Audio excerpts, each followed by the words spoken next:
নমস্কার বন্ধুরা, গল্প শোনার আসরে সকলকে আবারও স্বাগত। আজকে শোনাব সমরেশ বসুর লেখা গল্প শহীদের মা। শরীরের মধ্যে যেন কেঁপে উঠল। বিমলা চোখ বুজলেন। তার যেন স্পষ্ট মনে হলো পেটের মধ্যে কি একটা নড়ে উঠল।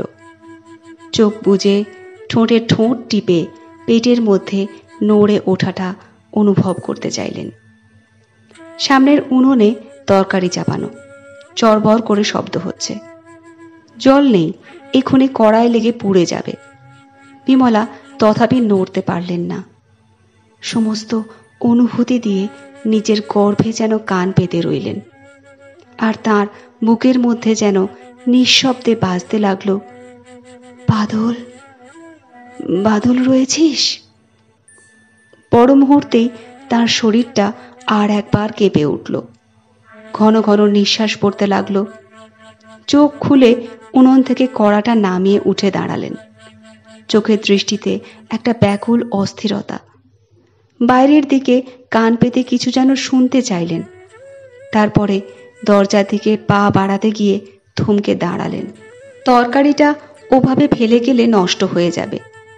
উনুনের কাছে নামানো কড়াটার দিকে একবার তাকালেন, কিন্তু বিমলা স্থির থাকতে পারলেন না।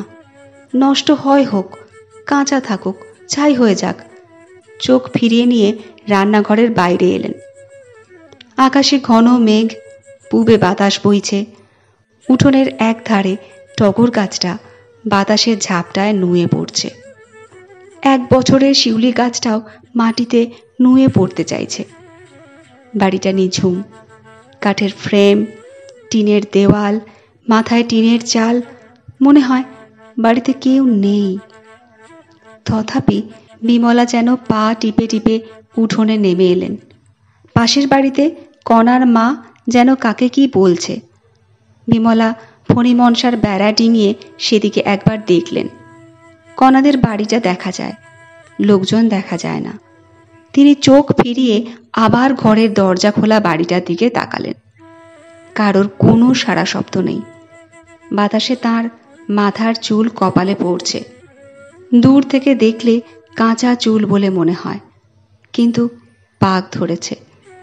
চওড়া সিঁথে বাসি সিঁদুরের দাগ। হাতে শাঁখা নোয়া আর বিবর্ণ কয়েক গোছা সোনার চুড়ি। সেমিজের ওপরে খয়েরি পাড়ের সাদা শাড়ি। ময়লা হয়েছে, হলুদের দাগ লেগেছে। প্রৌঢ় বয়সেও শরীর বেশ শক্ত। মুখের রেখাতেই বয়সটা যেন বাড়িয়ে দিয়েছে। দেখলে মনে হয় অল্প বয়সে সুস্ত্রী আর সবল ছিলেন। এখন তার চওড়া শরীর যেন শক্ত আর কঠিন। বিমলা কয়েক মুহূর্ত উঠোনে দাঁড়িয়ে রইলেন। তারপরে সামনের দিকে না গিয়ে রান্নাঘরের পিছনে গেলেন। ফণিমনসার বেড়া ঘেঁষে বাড়ির পিছন দিয়ে এগিয়ে চললেন। ঘরগুলোর পিছন দিকের সব জানালাই বন্ধ। ঘর যেখানে শেষ, কোণে একটা জবা ফুলের গাছ। বিমলা দাঁড়ালেন। সামনে রাস্তা, উত্তর দক্ষিণে লম্বা। কলোনির রাস্তা, পাকা না, ঘ্যাস ছাইয়ের রাস্তা। বিমলা উত্তর দিকে মুখ ফিরিয়ে তাকালেন। উত্তর দিকে রাস্তা যেখানে পশ্চিমে মোড় নিয়েছে, সেই দিকে তাকালেন। যেখানে মোড়ের এক পাশে কয়েকটা ইট এক জায়গায় এখনো জড়ো হয়ে পড়ে আছে, সেইখানটা দেখলেন। ওখানে শহীদ বেদি হয়েছিল। কয়েক মাসের মধ্যে ভাঙতে ভাঙতে গোটা কয়েক ইটে এসে ঠেকেছে। কেউ তুলে নিয়ে গেলেই আর কোনো চিহ্ন থাকবে না। কারা বেদিটা ভাঙল? ইটগুলো কোথায় গেল? কেউ জানে না। বিমলা দেখেছেন প্রথম প্রথম পাড়ার একটা কুকুর বেদিটার গা ঘেঁষে শুয়ে থাকত। এখন থাকে না। গোটা কয়েক ইট ছাড়া এখন আর কিছু নেই। বিমলা আপন মনে মাথা নাড়লেন। তার ঠোঁট নড়ল। না, বাদল ওখানে নেই। বাদলকে শ্মশানেই দাহ করা হয়েছিল 3 মাস আগে। বেদিটা যখন তৈরি হলো, তখন ওরা বিমলাকে ডাকতে এসেছিল। বাদলের মা বিমলা। শহীদের মা। তাই ওরা ডাকতে এসেছিল। বাদলের বন্ধুরা, পার্টির ছেলেরা, শুধু বিমলাকেই ওরা ডাকতে এসেছিল। এই বাড়িতে আর কাউকে না, বাদলের বাবাকে না, বাদলের দুই দাদাকেও না। বাদলের বাবা হরপ্রসাদ অন্য পার্টির লোক, দুই দাদা কৃপাল আর দয়াল দুজনেই দুটো আলাদা আলাদা পার্টির মেম্বার। চারজন চার পার্টির লোক। বাদলের দলের ছেলেরা কেবল বিমলাকেই ডাকতে এসেছিল, শহীদের মাকে। বিমলা গিয়েছিলেন ওইখানে, ওই একটু দূরে পশ্চিমের মোড়ে, রাস্তার ধারে, এখন যেখানে কয়েকটা ইট জড়ো হয়ে পড়ে আছে, শহীদ বেদির শেষ চিহ্ন। কেন গিয়েছিলেন বিমলা জানেন না। বাদলের পার্টির ছেলেরা এসে বলেছিল, মাসিমা আপনি একবার চলুন। বিমলা গিয়েছিলেন যেন ঘোর লাগা আচ্ছন্নের মতো। তার দুদিন আগে 18 বছরের বাদলকে ওইখানেই কারা পিটিয়ে মেরেছিল। বিমলার চোখের সামনে এখনো স্পষ্ট ক্ষত বিক্ষত বাদল, মুখে, মাথায়, শরীরের নানান জায়গায় রক্ত জমাট। নিথর বাদলকে এ বাড়ির উঠোনে ওরা নিয়ে এসেছিল। বাদল সব থেকে ছোট ছেলে, বিমলার শেষ সন্তান না। তারপরেও দুটি হয়েছিল, বাঁচেনি। বাদলের পরে আর কেউ ছিল না।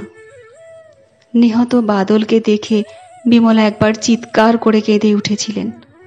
উঠোনে পড়ে বাদলকে একবার জড়িয়ে ধরেছিলেন। আপন মনেই কেঁদে উঠে বলেছিলেন, কে তোকে এমন করে মারলো ওরে বাদল। উঠোন জুড়ে মানুষের মেলা। কিছুক্ষণ পরে চালিতে করে ফুল ছড়িয়ে মালা জড়িয়ে ওরা বাদলকে নিয়ে গিয়েছিল। হরিবোল ধরি দেয়নি, স্লোগান দিয়েছিল, কমরেড বাদল জিন্দাবাদ, খুন কা বদলা খুন।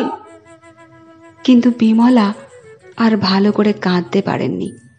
ডাক ছেড়ে কান্না যাকে বলে, তেমন করে কাঁদতে পারেননি।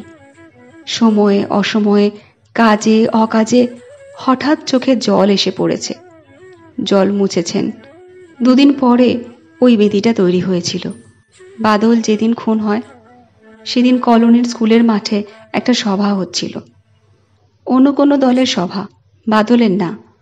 সেখান থেকেই কি একটা গোলমাল পাকিয়ে উঠেছিল।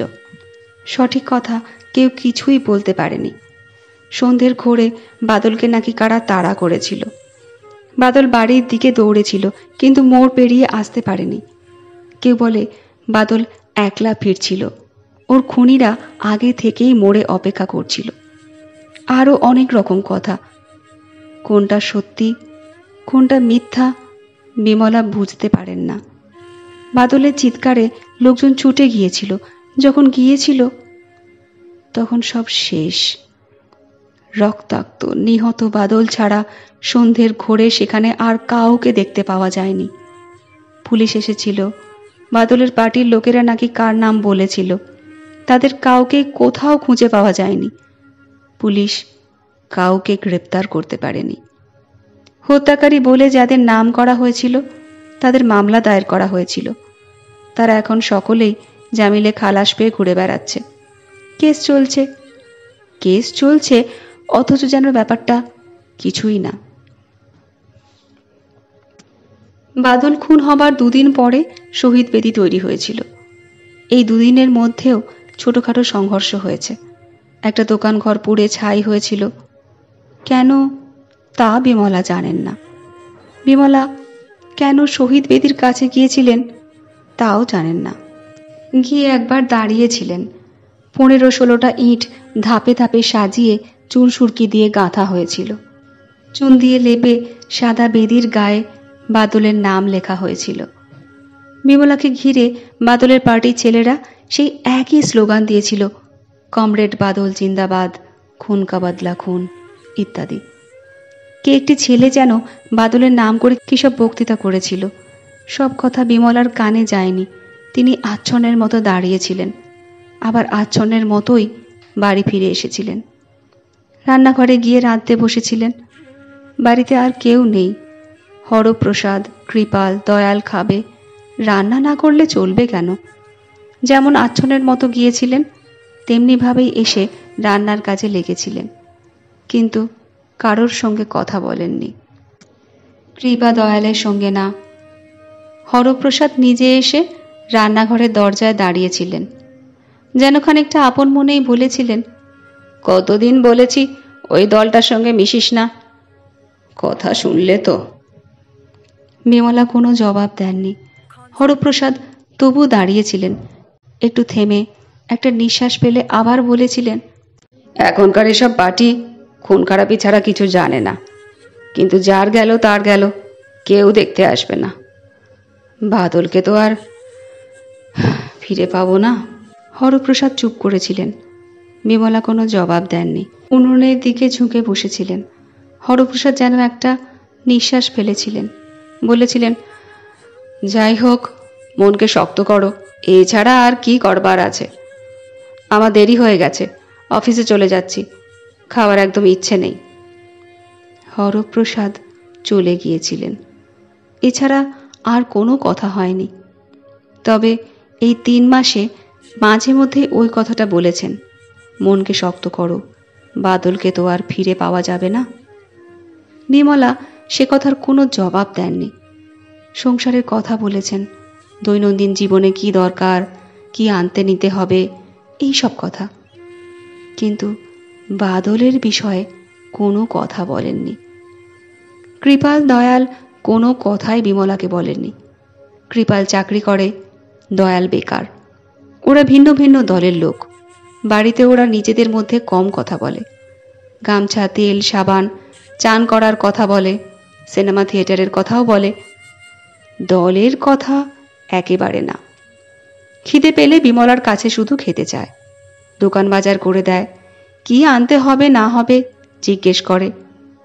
বাদলের বিষয়ে কোনো কথা হয় না, যেন ওদের ভাই মরেনি, অন্য পার্টির একটা ছেলে মরেছে। হয়তো নিজেদের পার্টির লোকের সঙ্গে কথা হয়, বাড়িতে কোনো কথাই নেই। বিমলা জবা গাছের গা ঘেঁষে ভাঙা বেদির দিকে দেখেছেন। বিমলা জবা গাছের গা ঘেঁষে ভাঙা বেদির দিকে দেখছেন। বাদল ওখানে নেই। বাদলকে শ্মশানে দাহ করা হয়েছিল, কিন্তু বাদল আজ বিমলার সারা শরীরে জেগে রয়েছে। আজ 19শে শ্রাবণ, আজ সেই দিন। এখন 11টা বাজে। 18 বছর আগে এই দিনে, এই সময়ে বাদল পৃথিবীর মুখ দেখবার জন্য বিমলার পেটে অশান্ত হয়ে উঠছে। বাড়িতে তখন কেউ নেই। বিমলা একা, পূর্ণ গর্ভ। যে কোনো সময়ে বাদল ভূমিষ্ঠ হতে পারে। এই সময়ে ব্যথা উঠেছিল। ডাক্তার কবিরাজের দরকার ছিল না। বিমলা নিঃসঙ্গ। তিনি সবই বুঝতে পারছিলেন। অভিজ্ঞতা তাঁর শরীরের প্রতিটি অনুভূতির মধ্যে। ব্যথা উঠতেই বুঝতে পেরেছিলেন সেটা নিষ্ফল ব্যথা নয়, সময় আসন্ন। 18 বছর আগে এই দিনে, এই সময় উপর ঝান দিয়ে বৃষ্টি পড়ছিল। একেবারে একলা থাকা উচিত না। বিমলা কোনো রকমে পাশের বাড়িতে কণার মায়ের কাছে গিয়েছিলেন। ব্যথার রুদ্ধ চুপি চুপি স্বরে বলেছিলেন, দিদি, আর সময় নেই। কণার মা ব্যস্ত হয়ে উঠেছিল। তাড়াতাড়ি সব কাজ ফেলে বিমলার সঙ্গে চলে এসেছিল। কণা তখন 6-7 বছরের মেয়ে। তাকে পাঠিয়েছিলেন মেঘুর মা বিধবা বুড়িকে ডাকতে। আজকালকার মতো ঢাকঢোল পিটিয়ে বিমলাদের প্রসব হতো না। মেঘুর মাই খালাস করাতো।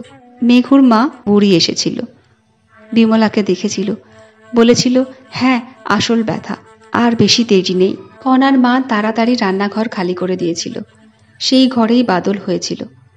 তখন এই বাড়ির চেহারা অন্যরকম ছিল।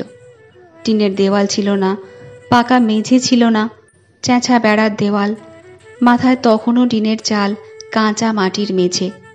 বিমলা রান্নাঘরে মাদুরের উপর শুয়ে বসে ব্যথার তীব্রতা সহ্য করছিলেন। কণার মা কি করবে ভেবে পাচ্ছিল না। তারও যেন ব্যথা উঠেছিল। বিমলা নিঃশ্বাস বন্ধ করে ব্যথা খাচ্ছিলেন। দাঁতে দাঁত চেপে স্থির থাকবার চেষ্টা করছিলেন। তার মধ্যেও ভেবেছিলেন কি আসছে, ছেলে না মেয়ে। হরপ্রসাদের স্বাদ ছিল মেয়ে হয় যেন। হরপ্রসাদের স্বাদ, বিমলারও স্বাদ, 2 ছেলের পরে একটি মেয়ে। কিন্তু তার শেষ গোঙানির সঙ্গে যে ভূমিষ্ঠ হয়েছিল সে ছেলে। মেঘুর মায়ের হাত বিমলার পেটে চেপেছিল। তখনও ফুল পড়েনি, আরেকটি ব্যথার অপেক্ষা। তার মধ্যেই বিমলা লহমায় দেখে নিয়েছিলেন রক্তে আর লালায় মাখানো একটি ছেলে। তখনও গলায় কান্না ফোটেনি, ছোটখাটো এক আধটা গোঙানি মাত্র। ফুল পড়ার পরে প্রথম গভীর স্বরে কেঁদে উঠেছিল ওয়া ওয়া। মেঘুর মা নাড়ি কাটতে কাটতে বলেছিল, কত বড়, যেন পেট থেকেই 1 বছরের ছেলে বেরুলো, দেখে মনে হচ্ছে মাতৃমুখী। মাতৃমুখী। বিমলা তাকিয়ে দেখেছিলেন, বুঝতে পারেননি। মেঘুর মায়ের কোলের দিকে তাকিয়েছিলেন, আর হঠাৎই নিজের কোলটা বড় ফাঁকা মনে হয়েছিল। মেয়ে না হোক, নারী ছেঁড়া ধন, কোলে নিতে ইচ্ছে করেছিল। সে কথা বলতে পারেননি, মনে মনে বলেছিলেন, মাতৃমুখী ছেলে সুখী হয়। বাইরে তখনও মুষলধারে বৃষ্টি হচ্ছিল। কণার মা বিমলাকে সাব্যস্ত হয়ে উঠতে সাহায্য করেছিল, দুধ গরম করে খেতে দিয়েছিল। মেঘুর মা নতুন শিশুকে গরম জল দিয়ে ধুয়ে মুছিয়ে কাঁথায় মুড়ে বিমলার কোলে তুলে দিয়েছিল। বলেছিল, বুঝেছি রে বাপু, জলের তোরে এলি, বাপের যেন এরকম তোরে টাকা আসে। কি বাদুলে ছেলে বাবা, জগৎ ডোবানো বৃষ্টি মাথায় করে এলো। জগৎ সংসার ভাসানো বৃষ্টিই বটে। উঠোনটা জলে থই থই করছিল। তখন রান্নাঘরের অবস্থাই বাকি, এখন তো অনেক পাকাপোক্ত ব্যবস্থা। তখন মাথার ওপরে ক্যানেস্তারার গোঁজা মিলের চাল, ঘরের এখানে সেখানে টপ টপ করে জল পড়ে। বিমলা একটা কোণ বেছে নিয়ে ছেলেকে বুকের কাছে ঢেকে শুয়েছিলেন। কণার মা চলে গিয়েছিল, তার তো সংসারের কাজ। মেঘুর মা ছিল, তার ওটাই কাজ। নবজাতককে বুকের কাছে নিয়েও কৃপাল দয়ালের কথা বিমলার মনে পড়েছিল। ওরা তখন স্কুলে গিয়েছিল। বিমলার দুশ্চিন্তা, যা দুরন্ত তার ছেলেরা। বৃষ্টি মাথায় করে স্কুল থেকে বেরিয়ে পড়েছে কিনা কে জানে। বৃষ্টিতে ভেজার ইচ্ছে হলে মাস্টারমশাইরা কি আর ধরে রাখতে পারবে? হরপ্রসাদের কথা মনে পড়েছিল। অফিসে যাবার ইচ্ছে ছিল না, বিমলাই জোর করে পাঠিয়ে দিয়েছিলেন। হরপ্রসাদ বাড়িতে থেকে কি করবে? খানিকটা ছটফট করা ছাড়া করার কিছুই নেই। তার চেয়ে অফিসের কাজে থাকলে ভালো থাকবে। এদিককার ব্যবস্থা যা করবার বিমলাই করে রেখেছিল। কণার মাকে খবর দেওয়া, মেঘুর মাকে ডেকে নিয়ে আসা, এমন কিছু হাতি ঘোড়া ব্যাপার তো নয়। পোয়াতি মেয়ে মানুষ ছেলে বিয়োবে, তার জন্য পাড়া দূরের কথা, বাড়ির মাথায় করার কিছুই নেই। ভালোভাবেই সব হয়ে গিয়েছিল, কাকপক্ষীতেও টের পায়নি। ঝমঝম বৃষ্টির শব্দে আশেপাশে কেউ নতুন ছেলের কান্নাও শুনতে পায়নি। বিমলা নবজাতককে স্তন চেনাবার চেষ্টায় মুখের কাছে ছুঁয়ে দিচ্ছিলেন। প্রথমটা একটু ধরিয়ে দিতে হয়। শিশুর মুখের দিকে চেয়ে ভেবেছিলেন, এটি আবার কেমন হবে কে জানে। সকলের বেলাতেই এই কথাটি মনে হয়েছে, কৃপাল দয়ালের বেলাতেও। সব মায়ের কি এমনি মনে হয় কে জানে। কৃপাল দয়ালের পরে আরও 2টি হয়েছিল, তারা বেঁচে নেই। এটি কি করবে কে জানে।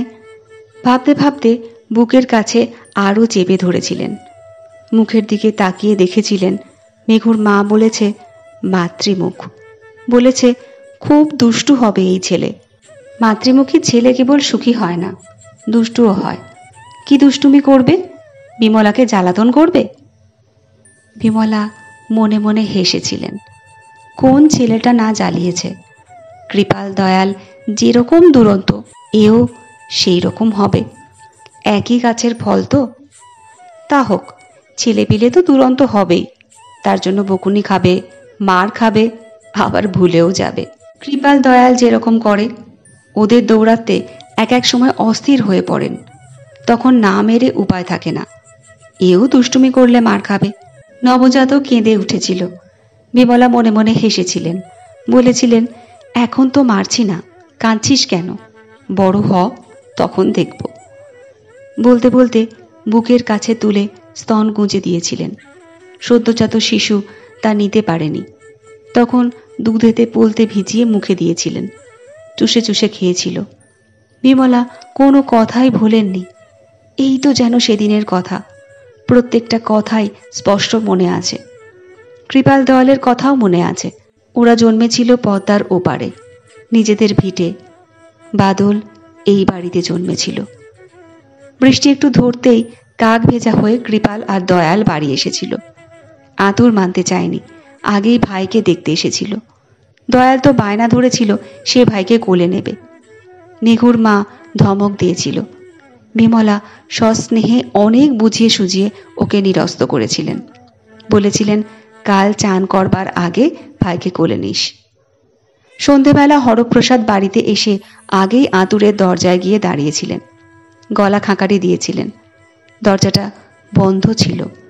বিমলা বুঝতে পেরে মেঘুর মাকে বলেছিলেন, কৃপার বাবা এসেছে, দরজাটা খুলে দাও। মেঘুর মা দরজা খুলে দিয়েছিল। হরপ্রসাদ বিমলাকে জিজ্ঞেস করেছিলেন, তুমি কেমন আছো? বিমলা সে কথার কোনো জবাব দেননি। হ্যারিকেনের আলোর সামনে ছেলেকে তুলে বলেছিলেন, রূপবান ছেলে হয়েছে মনে হচ্ছে। হরপ্রসাদ গম্ভীরভাবে শব্দ করেছিলেন, তারপর হঠাৎ হেসে বলেছিলেন, রূপবান ছেলে হয়েছে মনে হচ্ছে, এ বেটা বাপের মতো হয়নি। বিমলা ওসব কথা ভোলেন না, সব কথা মনে থাকে, আছেও। হরপ্রসাদ কেন ও কথা বলেছিলেন তাও তিনি বুঝতে পেরেছিলেন। একবার হরপ্রসাদের মুখের দিকে তাকিয়েছিলেন। বাপের খুশি মুখ দেখলে বোঝা যায় হরপ্রসাদ খুশি হয়েছিলেন। বিমলা একটু গর্ববোধ করেছিলেন। ভেবেছিলেন এই মুখ দেখে হরপ্রসাদ এখন আর মেয়ের কথা মনে রাখেননি। মেঘুর মা বলেছিল, রূপবান তো হবেই, মাতৃমুখ যে। তখনও বৃষ্টি পড়ছিল। হরপ্রসাদ রান্নাঘরের দরজায় ছাতা মাথায় দিয়েই দাঁড়িয়েছিলেন। নামটা তখনই তার মুখ থেকে বেরিয়ে এসেছিল, ব্যাটা জবর বাদুলে, একেবারে বাদলা। ইতিমধ্যে বীণা এসে পড়েছিল। কলোনিরই বিধবা মেয়ে, আগে থেকেই ঠিক করা ছিল বিমলার প্রসব হলে সে রান্না বান্না করবে। বীণা বড় ঘরের বারান্দায় রান্না চাপিয়েছিল। হরপ্রসাদ কৃপাল আর দয়ালকে নিয়ে গল্পে মেতেছিলেন। সেই দিন আর ওদের পড়তে বসতে বলা হয়নি। বিমলা সবই শুনতে পাচ্ছিলেন। এদিকে মেঘুর মা নানানখানা বকবক করছিল। বিমলা বুকে সন্তান নিয়ে কেমন একটা নিবিড় স্বস্তি বোধ করছিলেন। আজ সেই দিন, 18 বছর আগের সেই দিন। এখন বেলা 11টা। চুপ করে বসে চোখ বুজলে বিমলা চমকে চমকে উঠছেন।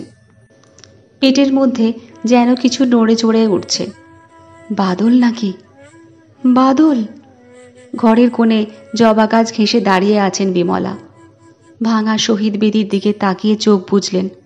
হ্যাঁ, আবার আবার মনে হচ্ছে পেটের মধ্যে ভ্রূণ নড়ছে। ঠোঁটে ঠোঁট টিপে বুকের কাছে হাত দুটো জড়ো করলেন। এ আবার কি? এরকম মনে হচ্ছে কেন? সন্তান জন্ম দেবার ক্ষমতা তার অনেক কাল গত হয়েছে। আজকে এমন করে তার গর্ভের মধ্যে নড়ে চড়ে বেড়াচ্ছে। বাদল কি তার শরীরের মধ্যে মিশে আছে? তিনি মনে মনে ডাকলেন, বাদল, বাদল। মা, ও মা! কৃপালের গলা। কৃপাল ডাকছে। বিমলা সাড়া দিলেন না, নড়লেন না। যেমন দাঁড়িয়েছিলেন তেমনই দাঁড়িয়ে রইলেন। তার মুখ শক্ত হয়ে উঠল, সমস্ত শরীরটাই শক্ত হয়ে উঠল। দৃষ্টি ভাঙা শহীদ বেদির দিকে। ছেলেদের ডাকে কোনোদিন সাড়া দিতে ভোলেন না। আজ বিমলার মুখে সাড়া নেই। আজ তিনি সাড়া দেবেন না। দাঁড়িয়ে থাকতে থাকতে আস্তে আস্তে তার মনে পড়ল কৃপাল দয়াল ভাইকে নিয়ে ছেলেবেলায় কেমন খেলা করত। কৃপাল দয়াল পিঠোপিঠি ছিল। বাদলের বয়স কম ছিল। মাঝখানে দুজন মারা গিয়েছিল। দয়ালের প্রায় 7 বছরের ছোট বাদল। বাদলকে ওরা কোলে করে বেরিয়েছে। মায়ের কাজের সময় দেখাশোনা করেছে।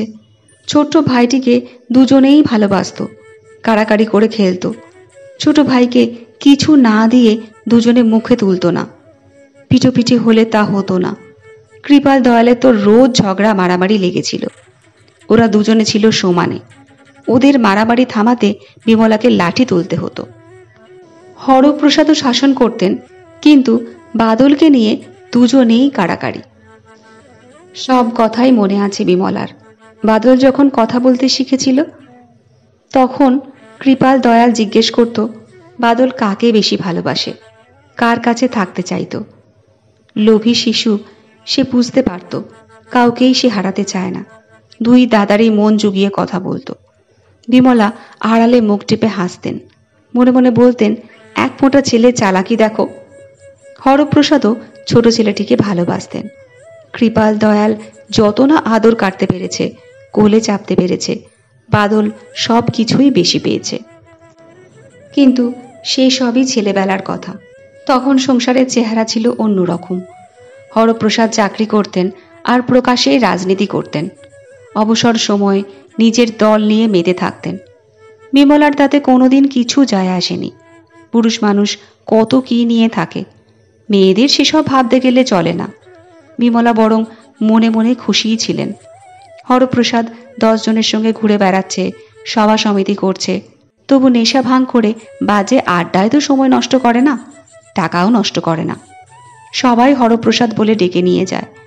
পাড়ার একজন গণ্যমান্য লোক, বাইরে বাইরের মতো, সংসারে সংসারের মতো। স্ত্রী পুত্রদের নিয়ে গরিব মধ্যবিত্তের জমজমাট পরিবার। আস্তে আস্তে কৃপাল দয়াল বড় হয়ে উঠতে লাগলো। ওদের পিছনে বাদল যত বড় হয়ে উঠতে লাগলো, সবাই যেন কেমন বদলে যেতে লাগলো। বাদল দাদাদের সঙ্গ আর পাচ্ছিল না। ওরা তখন বাইরের জগৎ নিয়ে ব্যস্ত। ওদের কোথায় কি দল, বন্ধু, সেসব নিয়েই ব্যস্ত। বাড়িতে ওদের দেখা পাওয়া ভার। বাদলও ওর জগৎ খুঁজে নিয়েছিল। ওরও বন্ধু ছিল, খেলাধুলা ছিল। বিমলা এসব দেখেছেন, বিশেষ করে কখনো কিছু ভাবেননি। বরং মনে হয়েছে এরকমই হয়, সকলেরই হয়। বড় হচ্ছে তো সব, সকলেরই যে যার আলাদা পথে ফিরছে। কেবল হরপ্রসাদ বিরক্ত হচ্ছিলেন। কখনো রাগ, কখনো ক্ষোভ প্রকাশ পাচ্ছিল, বিশেষ করে কৃপাল আর দয়ালের উপরে। বিমলা হরপ্রসাদের কাছে শুনতেন, কৃপাল দয়াল কলেজে ঢুকে নাকি রাজনীতি করছে। ছাত্ররা সবাই করে। কৃপাল দয়ালের কি দোষ বিমলা ভেবে পেতেন না। একটা কথা বুঝতে পারতেন, হরপ্রসাদ যে রাজনীতি করে, কৃপাল দয়াল তা করে না। বিমলা বলতেন, কলেজে ওরা কি করছে তা নিয়ে মাথা ঘামিয়ে কি লাভ। হরপ্রসাদ রেগে জবাব দিতেন, ওসব রাজনীতির নামে গুন্ডামি, আমার পয়সায় কলেজে পড়ে ওসব চলবে না, তোমার ছেলেদের এ কথা জানিয়ে দিও। হরপ্রসাদের কথার ধরনে বিমলা মনে মনে রুষ্ট হতেন। আবার ভাবতেন, বাবা যেরকম বলে ছেলেদের সেরকম চলাই উচিত, তাহলে আর সংসারে কোনো গোলমাল থাকে না। কৃপাল দয়ালকে তিনি বলেছেন, কলেজে যাস পড়তে, সেখানে আবার ওসব কি, তোদের বাবা পছন্দ করে না। ওদের এক জবাব, ওসব তুমি বুঝবে না মা। একমাত্র বাদলকে নিয়ে তখন কোনো দুশ্চিন্তা ছিল না। হরপ্রসাদেরও কোনো অভিযোগ ছিল না। মায়ের সঙ্গে বাদলের ভাব বেশি। সংসারের কাজে কর্মে বাদলকেই পেতেন। বুকে ধমকেই করাতে হতো, তবু করত। কিন্তু দিনে দিনে সংসারের চেহারাটা বদলে যাচ্ছিল। কৃপালের সঙ্গেই প্রথম হরপ্রসাদের লাগলো। বাইরের বিবাদ ঘরে এসে ঢুকেছিল। কেবল তর্কাতর্কিতেই সব শেষ হতো না। হরপ্রসাদ ক্ষেপে উঠতেন, ক্ষেপে উঠে যা তা বলতেন। কৃপাল মাথা নোয়াত না। সে হরপ্রসাদের দিকে জ্বলন্ত চোখে চেয়ে থাকত। বিমলা এসে কৃপালকে সরিয়ে দিতেন, সরে যা এখান থেকে, বাপের মুখে মুখে কথা বলতে লজ্জা করে না। বিমলা হরপ্রসাদের ওপর খুশি হতেন না। কৃপাল তো ওর ছেলে, বাইরের শত্রু না, কিন্তু শুনলে সেই রকমই মনে হতো। কেবল কৃপালের সঙ্গে না, দয়ালের সঙ্গেও হরপ্রসাদের একই ব্যাপার ঘটত। বিমলা মনে করতেন, কৃপাল দয়াল একই দল করে। বিমলার সেই ভুল ভাঙতেও দেরি হয়নি। যখন দেখেছিলেন দুজনের মধ্যে তর্ক ঝগড়া, নিতান্ত বাড়ির মধ্যে, আর বিমলার সামনে থাকতেন বলে ওরা মারামারিটা করতে পারত না। এত দলাদলি কিসের বিমলা বুঝতে পারতেন না। সবাই মিলে একটা দল করলেই তো সব মিটে যায়। কিন্তু বাড়িতে তখন 3টে দল। হরপ্রসাদ, কৃপাল, দয়াল। আর এক দলে বিমলা আর বাদল। তবে বাদল একেবারে নিরপেক্ষ ছিল না। ছোটদা দয়ালের দিকে ওর টান বেশি। বলতো, ছোটদা ঠিক বলে। বিমলা জিজ্ঞেস করতেন, কেন? বাদল বলতো, আমাদের স্কুলের সব ওপর ক্লাসের ছেলেরা ছোটদাকে মানে। ছোটদা গেটে দাঁড়িয়ে বক্তৃতা দিলে সব ছেলেরা ধর্মঘট করে বেরিয়ে আসে। তাই বুঝি ছোটদার মতো হবি? সে বিষয়ে বাদল কিছু বলতো না। ওর জবাব ছিল, তা আমি কি করে জানবো? বিমলা বলতেন, তুই ওসবের মধ্যে যাসনি, দেখছিস না বাড়িতে কিরকম অশান্তি। যত দিন যাচ্ছিল অশান্তির চেহারাটা বদলে গিয়েছিল। হরপ্রসাদ, কৃপাল, দয়াল কেউ কারোর সঙ্গে কথা বলতো না। বিমলা রান্নাবান্না করেন, ওরা এসে খায়, রাত্রে শোয়। কৃপাল, দয়াল রোজ রাত্রে বাড়িতেও থাকতো না। পড়াশোনা হচ্ছিল না। কৃপাল একটা চাকরি জোগাড় করে নিয়েছিল। দয়ালেরও সেই অবস্থা, পড়া হবে না, কিন্তু কেবল পার্টি করলে চলবে না, ওরও একটা চাকরি চাই। ইতিমধ্যে বাদল বড় হয়ে উঠেছিল। ক্লাস 10-এ পড়বার সময় ওর টাইফয়েড হয়েছিল। বিমলার ভিতরটা ভয়ে গুটিয়ে গিয়েছিল। নানা অশুভ চিন্তা তার মাথায় এসেছিল। এতখানি বড় বয়সে কোনো সন্তান তাকে হারাতে হয়নি, এমন ভারী রোগও কারোর হয়নি। তখন দেখা গিয়েছিল কৃপাল ডাক্তার ডেকে এনেছিল। দয়াল বসে বসে বাদলের মাথায় বরফ দিয়েছে, রক্ত বিষটা পরীক্ষা করাবার জন্য নিয়ে গিয়েছে। হরপ্রসাদ উদ্বিগ্ন মুখে বাদলের বিছানার সামনে বসে থেকেছেন। তখন তো বাদল কোনো পার্টি করে না, করলে কি চেহারা হতো কে জানে। বিমলার চোখের সামনে ভেসে উঠল শ্মশান যাত্রার ছবি। এই বাড়ির উঠোন থেকেই ক্ষতবিক্ষত রক্তাক্ত বাদলকে শ্মশানে দাহ করতে নিয়ে গিয়েছিল। মৃতদেহ ঘিরে ছিল বাদলের বন্ধুরাই, ওর পার্টির লোকেরা। কৃপাল, দয়াল সেখানে এসে দাঁড়ায়নি, বোধহয় দাঁড়াতে পারেনি। হরপ্রসাদ একটু দূরে দাঁড়িয়েছিলেন, তাকে কেউ একটা কথা বলেনি, তিনিও বলেননি। বাদলকে ওর বন্ধুরাই কাঁধে করে নিয়ে গিয়েছিল। বাবা নয়, ভাইয়েরা নয়, পার্টির ছেলেদের কাঁধে বাদলের মৃতদেহ শ্মশানে গিয়েছিল। হরপ্রসাদ চুপ করে দাঁড়িয়েছিলেন। দাদারা বাড়িতে ছিল না। টাইফয়েডের সময় বাদল যদি পার্টি করত তাহলে কি হতো কে জানে। শ্মশান যাত্রার মতোই হয়তো বাবা দাদারা দূরে সরে থাকত। পার্টির কাছে বাবা ছেলে ভাই বলে কিছু নেই। পার্টির পরিচয়ই একমাত্র পরিচয়। একে কেমন পার্টি করা বলে বিমলা বোঝেন না। বিমলা শুধু সংসারটা মাথায় করে রেখেছেন। কিন্তু পার্টি তাহলে সব? বিমলার চোখে যেন আগুনের আঁচ লাগে। এক মুহূর্তের জন্য তার দৃষ্টি ফিরে আসে শহীদ বেদি থেকে। তিনি বাড়ির দিকে ফিরে তাকান, ঘাড় ফিরিয়ে পিছনে তাকিয়ে গোটা বাড়িটাকে যেন একবার দেখে নেবার চেষ্টা করেন। কোথায় গেলে? শুনছ? হরপ্রসাদের গলা। বিমলাকে ডাকছেন। বিমলা সাড়া দিলেন না, মুখ ফিরিয়ে নিলেন। আবার ডাকলেন, আবার তাকালেন ভাঙা শহীদ বেদির দিকে। তার মনে পড়ল আজ যেন কিসের ছুটি। কৃপাল, হরপ্রসাদ কেউই কাজে যায়নি, কিন্তু বিমলা সাড়া দেবেন না। আজ আর এই সময় তিনি সাড়া দিতে পারছেন না। তার ভিতরে কি যেন ঘটছে। 18 বছর আগে এই দিনে এই সময়ে যা ঘটেছিল, তার সারা শরীরে যেন সেই ভাব।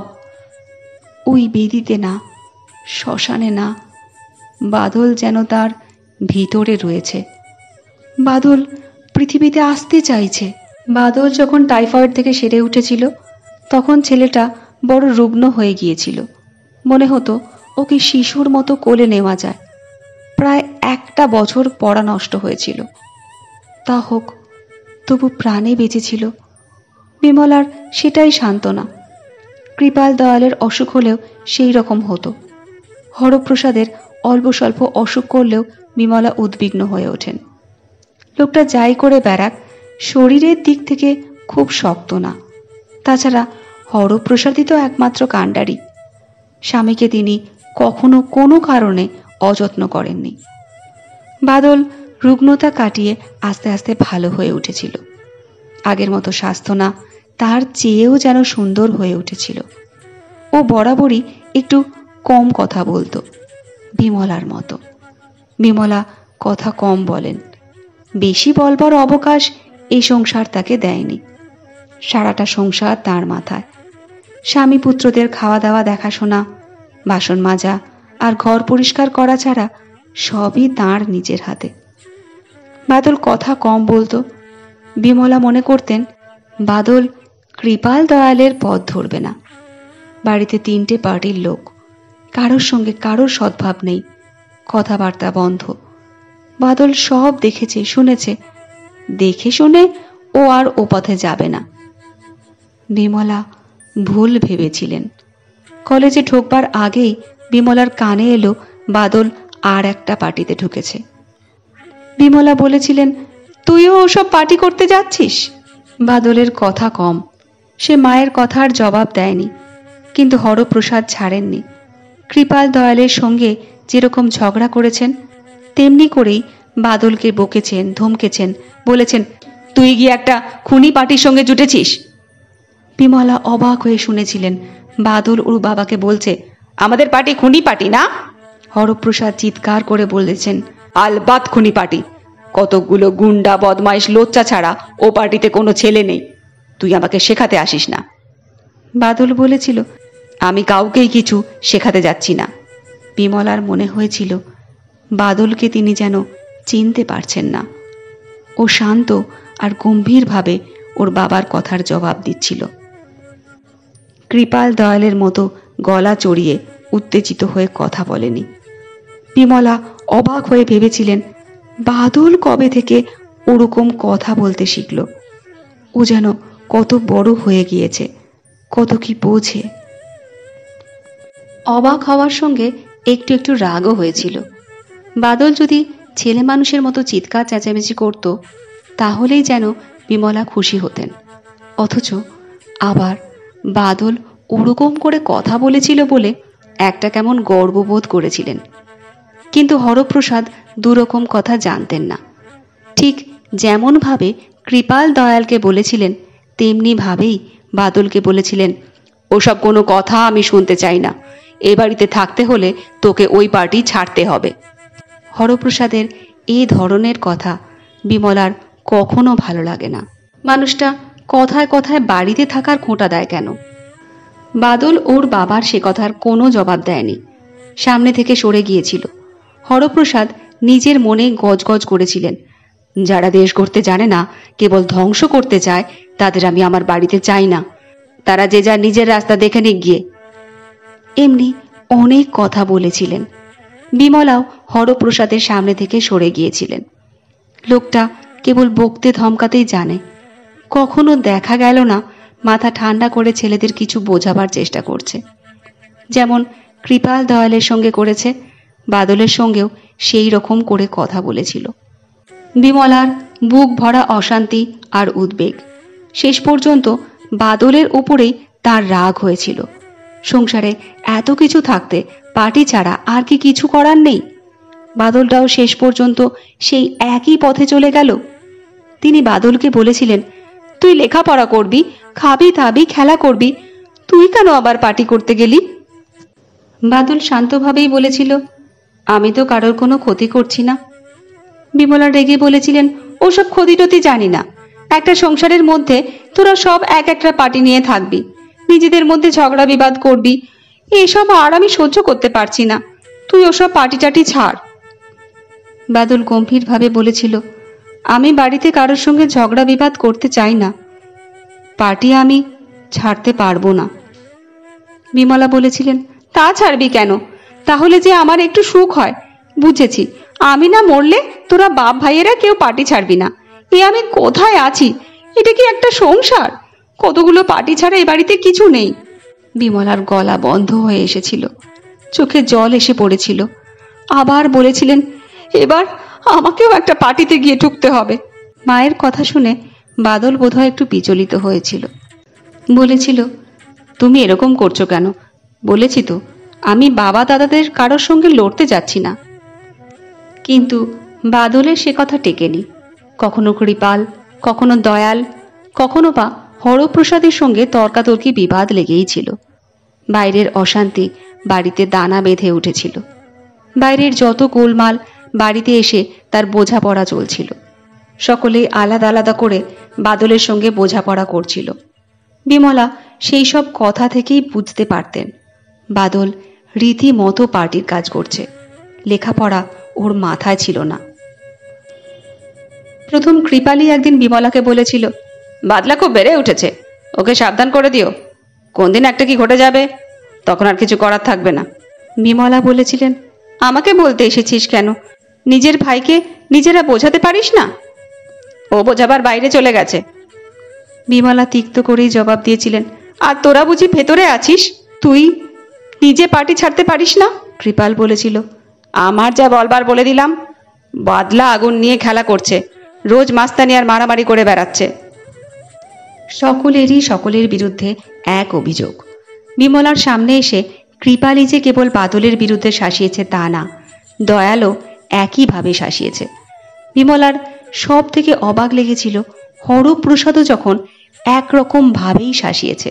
বলেছে, তোমার ছোট ছেলেকে বলে দিও এখনো সময় আছে, ও যেন সাবধান হয়ে যায়, ওর বড় পাখনা গজিয়েছে, ও পাখনা পুড়ে যাবে। বিমলার বুকের মধ্যে সেদিন একবার কেঁপে উঠেছিল, কিন্তু হরপ্রসাদের ওপর রাগও হয়েছিল। বলেছিলেন, নিজের ছেলেকে নিজে বোঝাতে পারো না? তুমি তো আর ছেলে মানুষ নও, তুমি পার্টি ছাড়তে পারো না, তারপরে ছেলেকে বলতে পারো না? সবাই এসে আমার কাছে বলছো। হরপ্রসাদ বলেছিলেন, তুমি ওসব বুঝবে না, আমার পার্টি ছাড়ার কিছু নেই, আমি ওদের মতো গুন্ডা পার্টি করছি না, কিন্তু বাদলা যেভাবে বাড়িয়ে তুলেছে ও একটা কিছু না ঘটিয়ে ছাড়বে না। বিমলা তিক্ত রাগে বলেছিলেন, আমাকে ওসব কথা বলে লাভ নেই, আমি তোমাদের সংসারে একটা দাসী বাঁধি আছি, তোমাদের খেদমত খাটছি, আর তোমরা লড়াই করছো, এবার আমাকে তোমরা রেহাই দাও। বিমলা হরপ্রসাদের কাছ থেকে সরে গিয়েছিলেন। শুনেছিলেন তারপরেও হরপ্রসাদ আপন মনে বকবক করছিলেন। বাদলার মরণ ধরেছে, পার্টির নেতাদের উস্কানিতে ও নিজেকে কি একটা ভাবতে আরম্ভ করেছে। বিমলার বুকের মধ্যে আবার কেঁপে উঠেছিল। বাবা হয়ে হরপ্রসাদ কেমন করে বলেছিল ছেলেটার মরণ ধরেছে? কেবল বাদলের বেলায় না, হরপ্রসাদ সকলের বেলাতেই ও কথা বলেছেন। কৃপাল দয়ালের কথাতেও বলেছেন ওদের মরণ ধরেছে। হরপ্রসাদ কি ছেলেদের বাবা নয়? পিতৃত্বের থেকেও পার্টি কি বড়? ওদেরও কি ভ্রাতৃত্ব বলতে কিছু নেই? পার্টি কি তার ওপরে? এই সংসারের মাঝখানে বসে এই কথাটা কোনোদিন তিনি বুঝতে পারেননি। কেবল ভেবেছেন তার ঘরে কেন এত অশান্তি। বাপ ছেলেরা মিলে একটা সুখের সংসার কি ওরা করতে পারতো না? তার বদলে ওরা এক একজনের বিরুদ্ধে কেবল মরণ ধরাটাই দেখতে পেয়েছে। বিমলা বাদলকে বলেছিলেন, তোর বাবা দাদারা সবাই তোর নামে নালিশ করছে, তুই কি একটা বিপদ আপদ না ঘটিয়ে ছাড়বি না? বাদল বলেছে, বিপদ আপদ আবার কি? ওরা চায় ওরা পার্টি করবে, আমি চুপচাপ বসে থাকবো। তা আমি থাকবো কেন?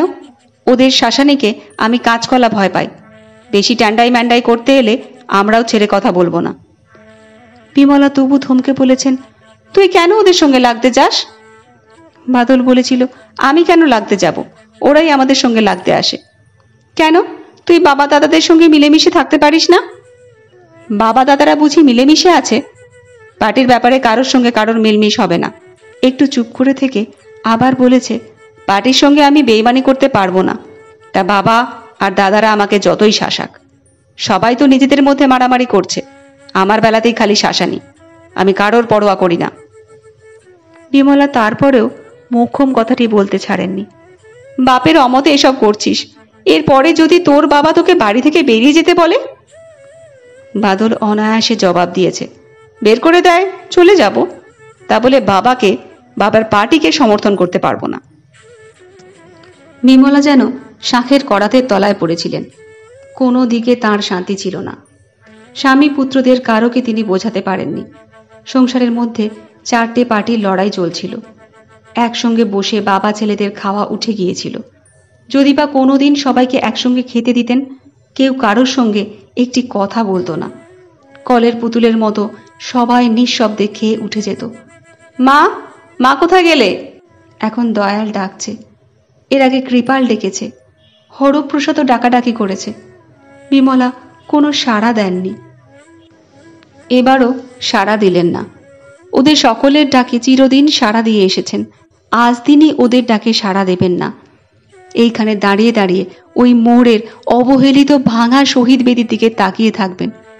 ওইখানেই বাদলকে খুন করে ফেলে রেখে গিয়েছিল। আকাশ জুড়ে ঘন কালো মেঘ, শনশন পূবে বাতাসের সঙ্গে এবার ইলশে গুড়ি ছাটের মতো বৃষ্টি নেমে এলো। জবা গাছটা ঝাঁপিয়ে ঝাঁপিয়ে বিমলার গায়ে মুখে পড়তে লাগলো। তিনি নড়লেন না। তিনি আর ওই রান্নাঘরটায় গিয়ে ঢুকতে পারছেন না। 18 বছর আগে বাদলের ওই আঁতুর ঘরে গিয়ে ঢুকলেই তার সমস্ত শরীরের মধ্যে কেমন করছে। বিমলা স্থির থাকতে পারছেন না। তার পেটের মধ্যে যেন কেবলে কি নড়ে চড়ে উঠছে। বাদল নাকি? বাদল কি এখনো তার গর্ভে? বিমলা চোখ বুজে ঠোঁটে ঠোঁট টিপলেন। ব্যথা উঠছে নাকি তার পেটে? তার চোখের সামনে বাদলের সেই চেহারাটাই আবার ভেসে উঠল। ক্ষতবিক্ষত, রক্তাক্ত, মৃত বাদল। সেই মূর্তির দিকে তাকিয়ে সকলের শাসানির কথা তার মনে পড়েছিল। এই 3 মাস ধরে বারে বারে মনে মনে জিজ্ঞেস করেছেন, কারা মেরেছে বাদলকে? কৃপালের দল? দয়ালের দল? না, হরপ্রসাদের দল। সবাই অস্বীকার করেছে তাদের দল বাদলকে মারেনি। পুলিশ যাদের বিরুদ্ধে খুনের মামলা রুজু করেছে তারাও অস্বীকার করেছে বাদলকে তারা মারেনি। অথচ সবাই শাসিয়েছে, সাবধান করে দিয়েছে। কৃপাল, দয়াল, হরপ্রসাদের পার্টি ছাড়াও আরও পার্টি আছে, কিন্তু স্বীকার করেনি বাদলকে কারা মেরেছে। বিমলাও জানেন না কাদের হাতে বাদলের রক্ত লেগে আছে। যতই অস্বীকার করুক, কোনো না কোনো পার্টির হাতেই বাদলের রক্ত লেগে আছে। সেটা কোন পার্টি? কৃপাল, দয়াল, হরপ্রসাদের কথাই আগে মনে আসে। ওরা সকলেই বলেছে বাদলের মরণ ধরেছে, অথচ তারা বিমলার স্বামী, পুত্র। বাদল কি হরপ্রসাদের ছেলে ছিল না? কৃপাল, দয়ালের ভাই ছিল না? কেবল কি একটা পার্টির ছেলে? ওদের বিরুদ্ধে পার্টির ছেলে একটা? বাদল কি এই সংসারে একমাত্র বিমলারই ছেলে? তাই যদি হয় তবে বিমলা আজ ওদের ডাকে সাড়া দেবেন না। বিমলা শুনতে পাচ্ছেন ওরা সবাই ডাকাডাকি করছে। কৃপাল ডাকছে, হরপ্রসাদও ডাকছেন। ওরা নিজেরা কেউ কারোর সঙ্গে কথা বলে না, আলাদা আলাদা ডেকে চলেছে। মা, ও মা, মা কোথায় গেলে? কই গো, শুনছো? কোথায় গেলে? বিমলা টের পাচ্ছেন উঠোনে, ঘরে ঘরে, রান্নাঘরে সবাই তাকে ডাকাডাকি করছে। বৃষ্টির ছাটে ছুটোছুটি করছে। শুনতে পাচ্ছেন দয়াল রান্নাঘরের কাছ থেকে কণার মাকে চিৎকার করে ডাকছে, মাসিমা, ও মাসিমা। কণার মায়ের জবাব শোনা গেল, কি কি বলছিস রে দয়াল? মা কি আপনাদের বাড়িতে আছে? না তো, সকাল থেকে একবারও আসেনি তো। কোথায় গেল তোর মা? কি জানি, দেখতে পাচ্ছি না। রান্নাঘরের দরজা খোলা, কুকুর ঢুকে কড়ার তরকারি খেয়ে গেছে, রান্না বান্না কিচ্ছু হয়নি। কণার মায়ের উদ্বিগ্ন গলা শোনা গেল, সে কি রে, তোর মায়ের তো এরকম কখনো হয় না। দেখ খুঁজে কোথায় গেল, আমিও দেখছি। কোথাও যাননি বিমলা, বাড়িতেই আছেন। ভাঙা শহীদ বেদির দিকে দেখছেন। যারা বেদি তৈরি করেছিল তারাই বা আজ কোথায়? একটা শহীদ বেদি করেছিল, 3 মাসের মধ্যেই সেটা ভেঙে পড়েছে। তাদেরই বা কি হারিয়েছে? তারা সেই যে শহীদ বেদিতে বিমলাকে ডেকে নিয়ে গিয়েছিল, তারপরে আর আসেনি। তারা যেমন পার্টি করছিল তেমনই করছে, এবাড়ির বাবা ছেলেরাও করছে। বিমলারই শুধু হারিয়েছে। 10 মাস বাদলকে গর্ভে ধারণ করেছিলেন, তার নাড়ে ছিঁড়ে বাদল এই পৃথিবীতে এসেছিল। 18 বছর আগে এতক্ষণে বাদল পৃথিবীতে এসেছে। এতক্ষণে মেঘুর মা বাদলকে ধুয়ে মুছে তার বুকের কাছে তুলে দিয়েছে। গম্ভীর স্বরে ওয়া ওয়া করে কাঁদছে। বিমলা তাকে স্তন চেনাবার চেষ্টা করছেন। বিমলার গায়ের মধ্যে কেঁপে উঠল।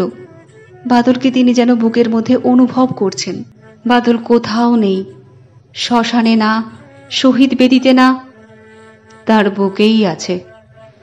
বড় বউ। হরপ্রসাদ ছাতা মাথায় দিয়ে এসে দাঁড়ালেন। বিমলার শরীর শক্ত হয়ে উঠল। ঠোঁটে ঠোঁট টিপে রইলেন।